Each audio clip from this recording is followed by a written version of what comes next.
Welcome to this week's OK at Work with myself, Sarah Sawyer, my colleague, Russell Berger, both attorneys at Offit Kurman.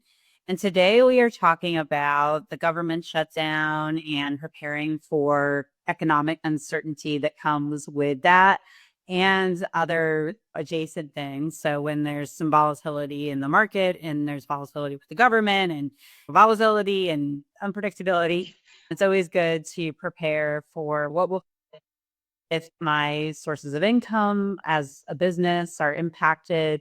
We've seen it obviously over the last year or more with tariffs and changing landscapes that then end up having a downstream impact on what you do with your employees and with other parts of your business. So what are some things, Russell, just to kick us off, that employers and business owners should be thinking about as it relates to their workforce in particular during this time?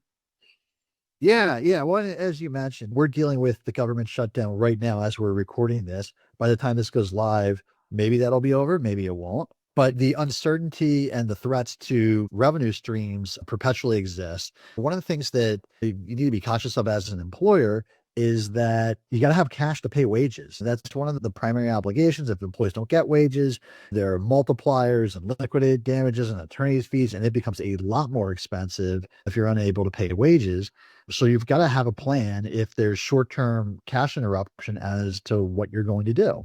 And as we're seeing now in the context of the federal government shutdown, if you're a government contracting business and you're not going to get paid, then it's really hard to have the cash to pay employees. We start having the furlough conversation as we did back the last time the government shut down or when around the pandemic.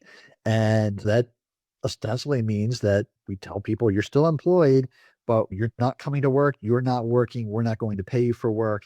Obviously, for exempt employees that work at all in the week, they still have to be paid their salary for that week. It's just, hey, we got to hit the pause button here because we're not going to have the cash to be able to pay you. So we can't have you work in incurring your wage obligation.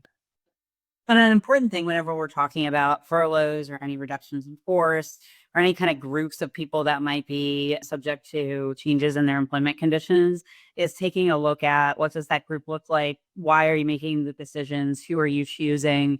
And making sure that you're doing it in a way that's tied to your business reasons and that does not appear to be disproportionately skewed towards one category of protected class or another, and just being really mindful of that, both from a legal perspective to make sure, as I mentioned, that there's not any kind of discriminatory implication of it, but also from a practical perspective, how you're doing it, because it's going to be, when the lights go back on, let's say, you're going to need butts and seats again, and you're going to need people, right? So trying to think about that long-term decision, and even though it might feel a little bit like you need to make a decision quickly, the cash might be depleting, as you mentioned, or you trying to make these decisions and be agile and figure it out. You also want to take enough time to be thoughtful, look at the data, look at what you have and what makes sense. Yeah, that's absolutely right. One of the main takeaways, and we used to say this a ton during the pandemic days, is to be flexible, be adaptable, be responsive to what's going on around you. And I very much think that's the case when you're talking about economic uncertainty. And obviously, shutdown is a discrete form of that, and it impacts certain businesses in a very direct way. We have one revenue stream they're not paying right now that requires fast action. But then there are other businesses that are maybe a level or two removed in an outer ring of that economic ecosystem.